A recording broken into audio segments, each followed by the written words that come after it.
Tonight, really, we are entering very important time.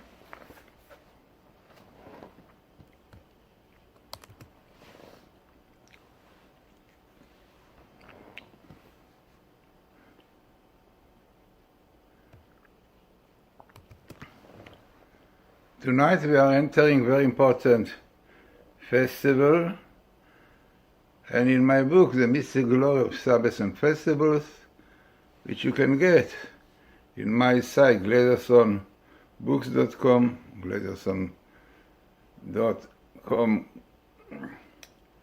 and also on Amazon. So this is a book, it really came out a while ago, a few editions by Feldheim. And this is a new edition, and I bought it again because the interest is great to know what are the deep meaning and significance of our festivals, not as people know superficially, about this festival in the secular world. No, they have nice songs. Tu Bishvat Higia Chag Leila. No, Tu Bishvat came is a festival for the trees, but what it means, what is behind, unfortunately, far away of it. So, in my books, in the Kabbalah, the pupil of the Arir, Rabbi Chaim Vital, Sfardi, Rabbi Palagi, a lot written about it. A lot behind this festival and a lot of ideas behind to do with secrets of the Torah, with the tree of knowledge. So this is really what I brought in my book. And I will tell you some of these ideas, very important, because about the simple meaning of this festival, which is really the seasonal significance of Tu B'Shvat. About it I told you if you followed my YouTube table, really, Tu B'Shvat. This year, very interesting one. So now I go to tell you ideas from my book. As I said, you can get it in glazerson.com or Amazon. So, very important because it's unfortunately also about Shabbos, about other festivals. People have very narrow-minded ideas, what they are, and the real contents of them are missing. So in this book, you will see what are really Purim, what is really Pesach, what is really Sabbath. Very important, because unfortunately not knowing this brings people with difficult ideas, means they don't understand, but if you go into it, into the mystical aspect, so you'll understand, because according to Kabbalah, mysticism is the basis of creation. So let us hear some interesting things from my book, Mystical Glory, Shabbos and Festivals.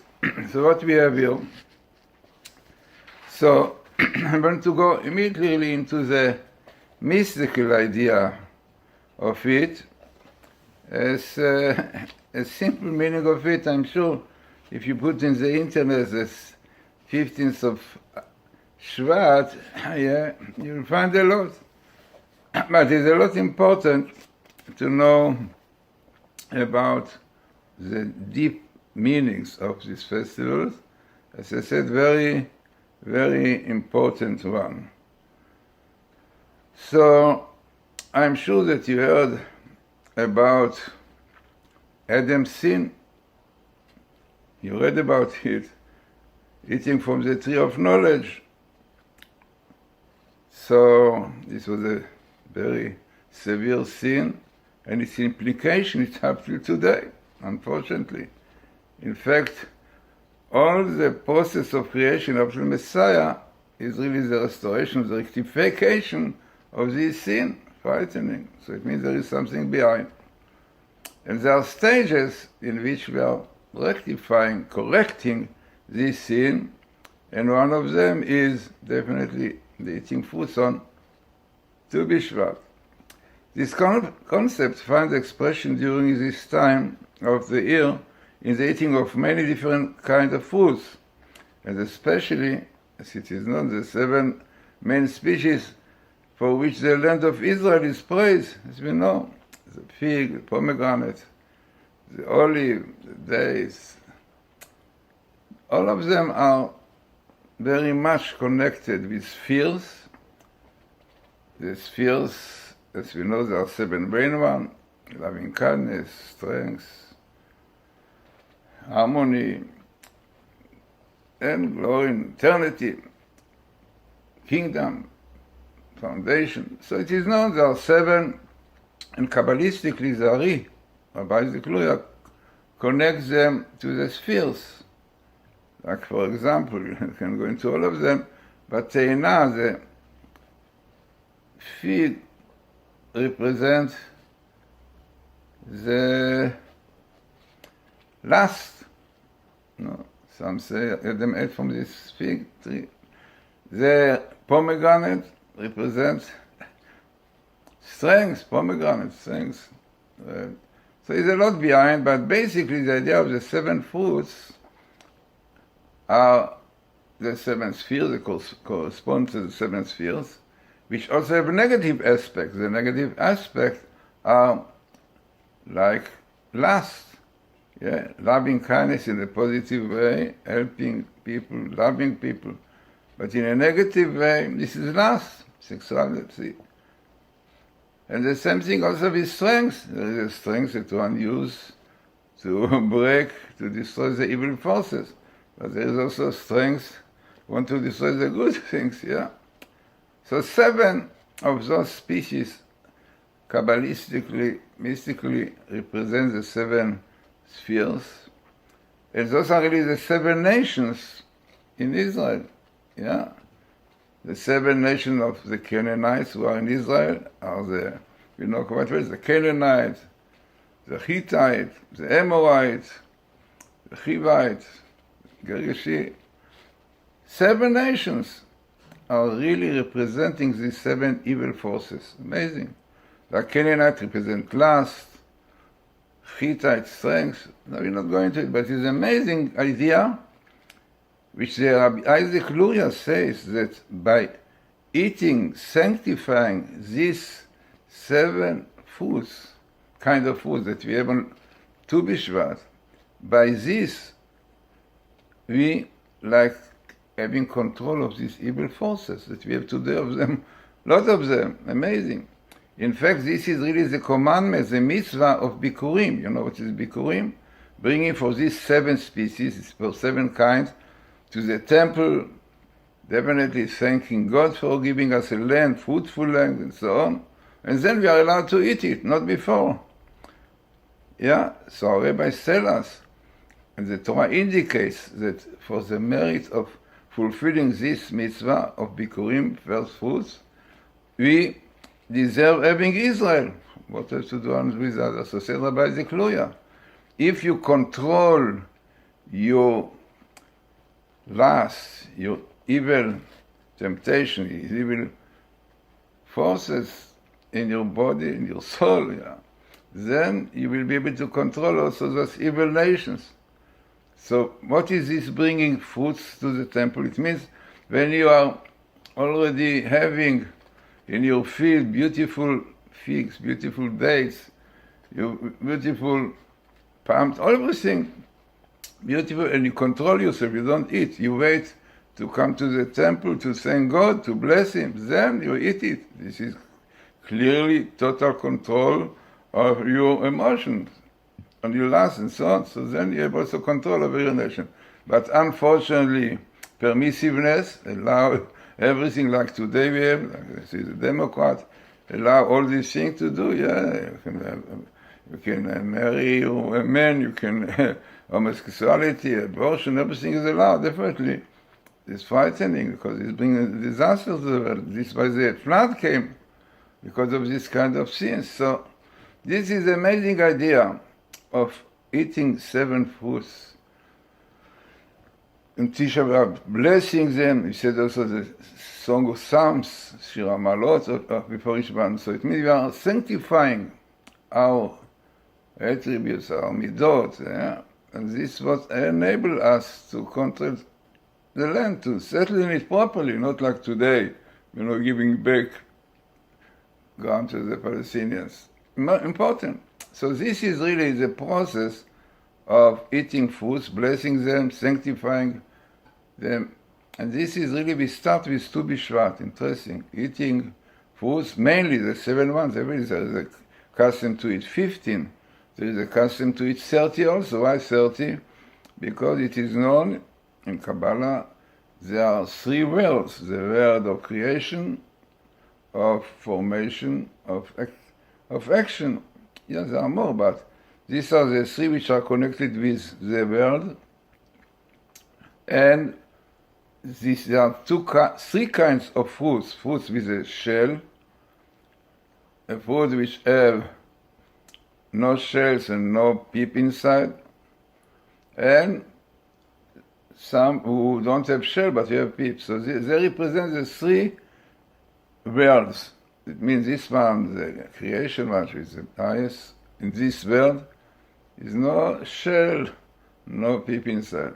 But those who have pip but still not shell, the formation. But those who have shell and pip, this is so. And there is a list of these kind of fruits. Yeah, exactly. The grapes and so on is written. We know clearly what are fruits in this shape. So it was a custom by many Kabbalists to eat 30, 10 for each kind, rectifying them. So all of this goes together, very deep ideas. So, let us see more about the idea of Tu B'Shvat, which is, as I said, is a time to correct the sin of eating the tree of knowledge. According to many opinions, the tree of knowledge was just one of these 7 species. Interesting. And according to others, the fruit from the tree tasted of all 7 species. Eating fruits on the new year of trees in holiness and innocence cleanness and purifies them from the foulness of the serpent which has contaminated them ever since Adam's sin. It is very interesting. So in fact, it is for the fruit, some say, with all the 7. It means that one really could have in it, could taste in it any taste of these fruits. Interesting idea. Rab Tzadok says it really indicates what was, like argument, what was the motive which pushed Adam to sin, to eat, whether it was lust or it was something or intellectual understanding that is better for him to eat, whatever it is known, if one reads about it. So it's amazing. So basically the 7 fruits have to do with the tree of knowledge that we are rectifying. So the restoration of these fruits to their original state is completed on the day the Torah was given, which also is a day when the first fruits were offered to God. This we said, Bikurim. During the time when the temple stood, 2 loaves of leavened bread were brought on this day to be offered unto the Lord. The offering of these loaves symbolizes the rectification of Adam's sin. Interesting. Since the tree of knowledge is considered to have produced certain types of wheat, according to the opinion who say it was a wheat, to be witty people, to eat wheat. It's written that a baby, like when he is making something, so when he eats wheat, already it gives some its meaning. So interesting, wheat is wisdom, witty. So the leaven within the loaf represents the evil inclination sublimated and able into accepting the holiness of Torah and even aiding man in demonstrating his devotion to his Holy One. So it's amazing that really this rectification that we start from Tu B'Shvat and we carry on, Purim also, the feast of Purim, and eating of Pesach, Passover, all are connected if rectification, the sin of the tree of knowledge, brings us to accept the Torah, in which we already achieved such a high level, controlling all those evil forces and elevating them. Unbelievable. So this is really what we're supposed to be. Now, one should know that the damage caused by Adam's sin of eating from the tree of knowledge is repaired on Tu B'Shvat. Rabbi Tzadok HaKohen claims that this idea is expressed by the letter Tzadik. Now, if you followed my YouTubes about zodiacs each month, I give a lecture about the zodiac and the meaning of the months. So we saw that according to the book of formation, which really relates to Abraham, every month was created with a letter. And there is a reason exactly why this letter, if you follow my YouTubes about those lectures, so you'll realize and understand it. So the letter of this month is Tzadik. Yeah, the letter Tzadik. Also, meaning righteous, yeah, Tzadik or righteousness, Tzedek. So Rabbi Tzadok HaKohen notes that according to the book of creation, related to Abraham, the month of Shvat was created with the letter Tzadik. It is also the letter representing the righteous person, who is characterized, among other things, by the fact that he is in holiness, as is stated in the book, yeah, the righteous one eats until his soul is sated. Now it's written in Hebrew, Tzadik ochel esova nafsho, a righteous person eats unto his soul, and to be sated, to be satisfied, not more than this, yeah. It's amazing. This is a verse from Proverbs. So amazing. This is exactly what should be during this time. This is suggesting that the improvement in habits of eating is a main task during the month of Shvat. This is shown by the theme of the central holiday of this month, Tu B'Shvat. This is the meaning of the word Tu. In Hebrew, Tu is Tetvav. Yeah? Tetvav is 15, the two letters, and the Shvat is a month. So, as I said, very important month, and especially the 15th of this month, and eating foods is a blessing, and realizing this is from God, thanking God for it, saying, you know, the custom is to say the song of Psalm, Shir HaMa'alot, on each fruit. Yeah, before eating each fruit, there are 15. If you know, there are 15 Shir HaMa'alot, 15 songs of Psalm, 50 songs of steps, or how you call it, a different way, because the Ma'alot means steps, yeah? And there are about 15 steps in the temple dividing between the men section and the women. So 15 is very significant number. Also we said 15, Yud K represent wisdom 10 and understanding 5. Yeah, very known idea. And this wisdom and understanding create knowledge, and this is what we are rectifying. So it is interesting to see in all these customs of Tu B'Shvat a lot behind the idea of the tree of knowledge. So the repentance really and setting aright of Adam's sin, according to our holy books, comes through the study of the oral Torah. Very interesting. For the oral Torah, it means Torah Sheba'al Peh, contains ample wisdom to appease God's righteous anger.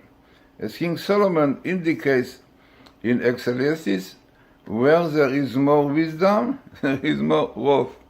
So what is the idea? So Rabbi Tzadok said a wonderful idea. He explains that the analogy between the Torah and water applies mainly to the oral Torah. He cites the verse, Lo you thirst come to water. So God said, yeah, you people who are thirsty, come to water. on which our sages explain, water is none other than Torah. This verse he maintains is referring to the oral Torah. The oral law, Torah Shebaal Peh. This is the Talmud, definitely the Gemara, the Midrash. This is what he said. This is the oral law which requires long and tedious hours of study. But in the end, this study purifies man from the defilement of Adam's sin. It is the oral law which was begun to be revealed in Deuteronomy on the first day of Shvat. It is not, this was the time when Moses starts saying the book of Deuteronomy, which is called really like the beginning of the oral Torah, because all the others are directly from God. This one was, Moses said in the name of God, but this is exactly what is oral Torah, when rabbis are connected to the laws. So the important thing, this oral Torah, learning Torah Shebaal Peh, in yeshivot and so on, definitely learning properly, purifies the man, cleans his neshama, his soul.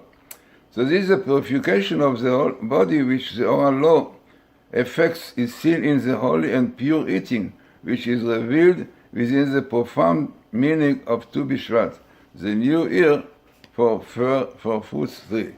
Now what is interesting is that rabbis, Chidushei Harim, say that they could feel clearly on the month of Shvat that the new ideas in Torah, Chidushim, new things that they discovered somehow are different from all the others. It means that there is some kind of spirit of renewal on this month. Renewal, like the renewal of the fruits, A man is compared to food. The Torah says, Adam is a sadeh. A man is like the tree of the field, So it means the renewal in nature during this time is renewal in spiritual matters, in the Shema.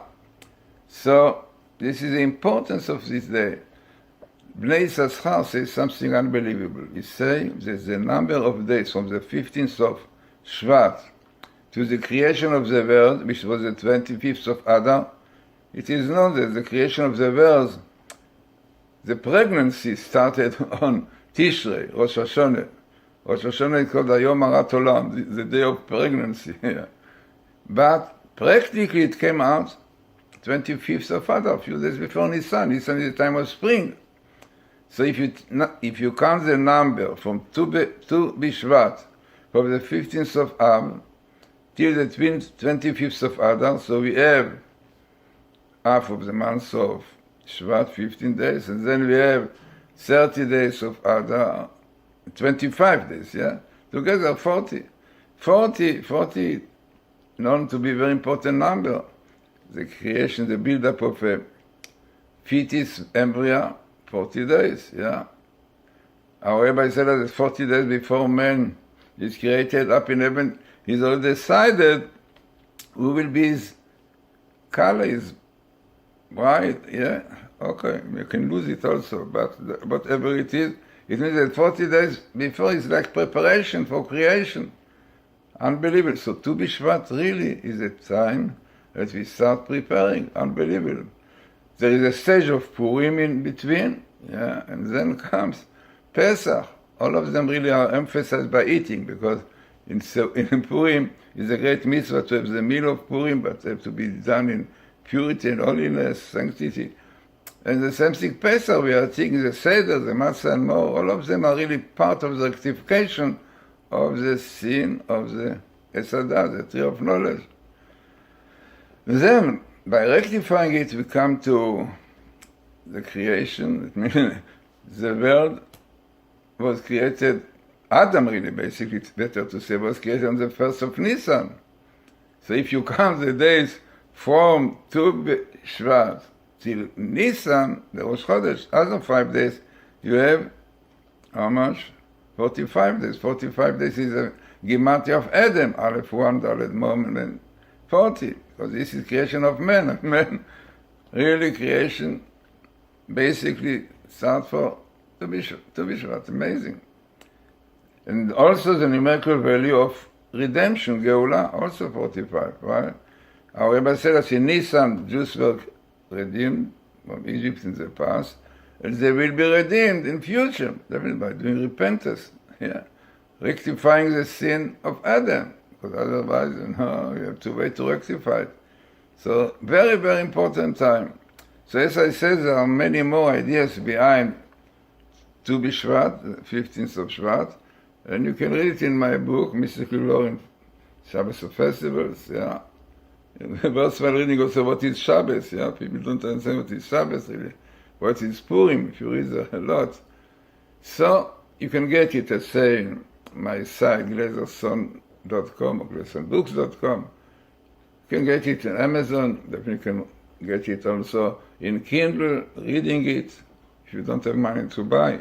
So, interesting and important book, and I think important lecture, really, to show you the insight, the beauty of this festival coming tonight, which is the 15th of Shvat, Tu B'Shvat.